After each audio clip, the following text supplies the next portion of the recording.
Ang oras napakaimportante sa buhay ng tao. Kumbaga, one day at a time lang.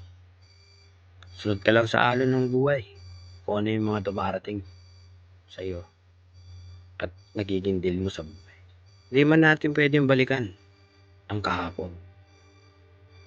At batkos, hindi rin natin kayang kontrolin ang kinabukasan. Dapat sumunod ka lang sa alon ng buhay. Ang oras ay limitado lang. Kaya dapat huwag nating sayamin sa mga walang kwentang bagay sa buhay. Ang oras ay iyong buhay. Ang buhay mo ay iyong oras. Kaya dapat pahalagahan natin ang bawat minuto, segundo, o oras, o araw sa buhay natin. Treasure natin kung ano yung mga nangyari. Goods man o bad man, pagkakamali man o tama. Dapat i-memorize natin at pahalagahan natin. Sa pagdating ng araw, ma-realize mo, matibay ka pala.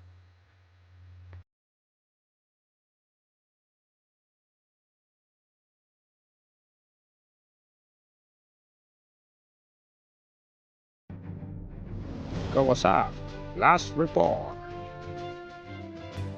Yun mga kapuso, na-stranded po ang mga bus dito.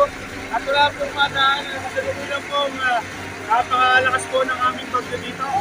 At tinatawag po Hindi mapakali. hindi mapakali yan, na-stranded po kami dito. Ano po mga dami yung na-stranded dito?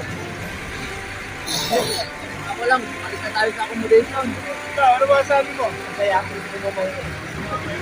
Sarap matulog. May interview po ko tayo isa. Dito mo si Congressman. Congressman, ano ba sabi mo sa flood control na pinagawa mo dito? Ako, hanapin natin kung sinong gumawa nito at para madali natin. Ang basahin mo kay Presidente Bakat. Tiro pa tayo!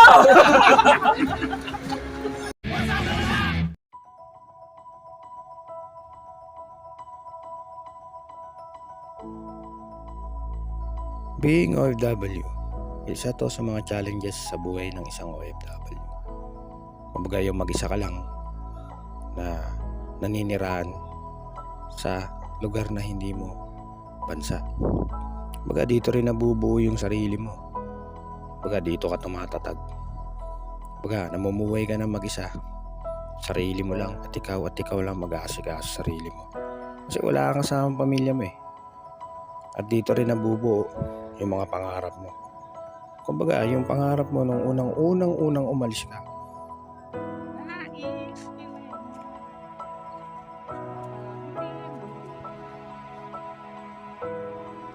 So, what's up sa inyo mga kawasakat? Nakita nyo naman yung pamukha.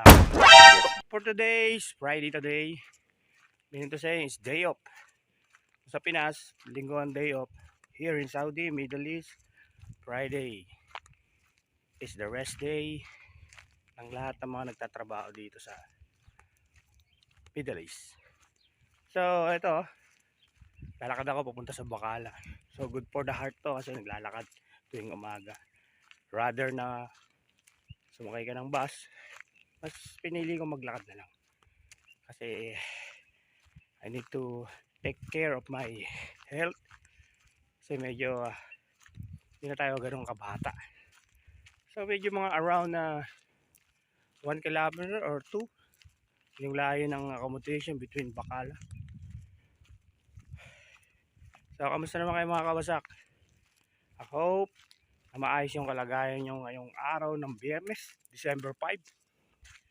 So siguro ang upload na ito December 6 na. Kasi mag-edit pa, di ba? So wala na namang kakwenta-kwentang vlog tong gagawin ko. So update lang kung ano nangyayari dito sa buhay ko as an OFW in Middle East. Pero hingal sarap.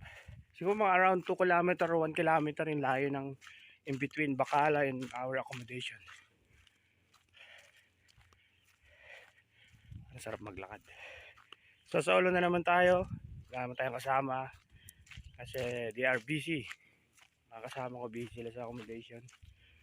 kung ano-ano yung mga bagay na pinagagawa nila kasi day off. This is the special day sa amin kasi makakapagpahinga kami, sleep well, at makakain ng maayos.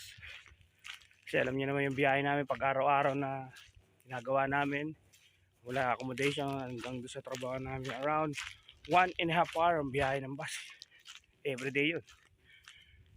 So ito lang yung pinaka rest namin ngayong araw ng Friday. So medyo itong lugar na to medyo mga liblib na lugar to kasi yung accommodation namin it's not like same like Tabuk, maraming bahay, maraming bilihan. Dito iwalay-walay yung bahay at tapos ang mga bakalay malalayo. So tignan nyo mga bahay watak-watak. So doon yan sa may kanto dyan, pagliko ko nandiyan yung bakala. So may bibili na ako ng something na kailangan ko kasi today kailangan maglaba, wash day sa Friday kasi dami namin sa accommodation. So kailangan unahan kayo sa paglalaba. Pagka pila balde na kagad yan para mapaglaba ka.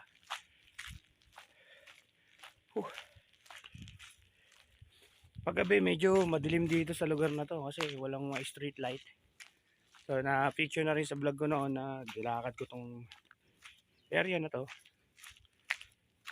So maraming mga makukulit na bata dito na nagtitrip.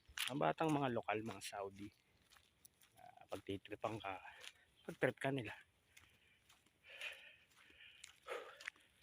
Tapos yung banda dito makikita yung Moises, yung balon ni Moises dito banda yun. So nakasarado kasi yung ano niya, yung gate niya. So hindi maipasok, hindi ko mapasok eh. Pero dito lang din yan.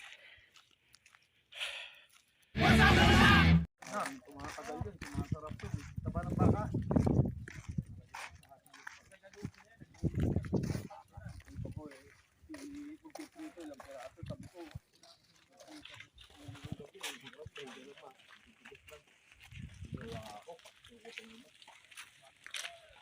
gawing left, wala rin pagkat. Ano?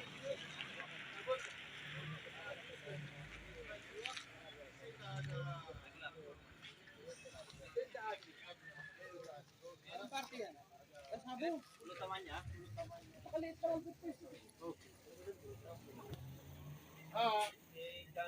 ثمانية تربية والثمانية شاي 16 هذا كله 56 55